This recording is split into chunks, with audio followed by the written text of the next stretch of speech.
ابا واستکبر وکان من الکافرین۔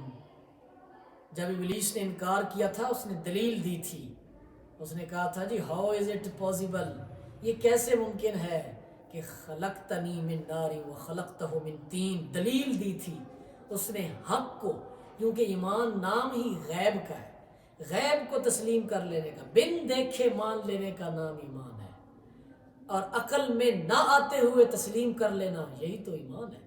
اور اس نے دلیل دی تھی تو اس دلیل کے بدلے میں رب ذوالجلال نے اسے دلیل نہ دی، لیکن کیا فرمایا؟ ابا واستکبر وکان من الکافرین، اس نے اپنی سیاسی سوچ لڑائی تھی کہ وہ اس سے بنا ہے میں اس سے بنا ہوں، یہ کیسے ممکن ہو سکتا ہے؟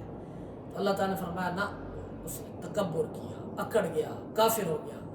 تو پتہ چلا کہ جب بھی کوئی عقل کے دوڑ سے اسلام کو گرانا چاہتا ہے تو اس کے متعلق یہی کہا جاتا ہے ابا واستکبر وکان من الکافرین۔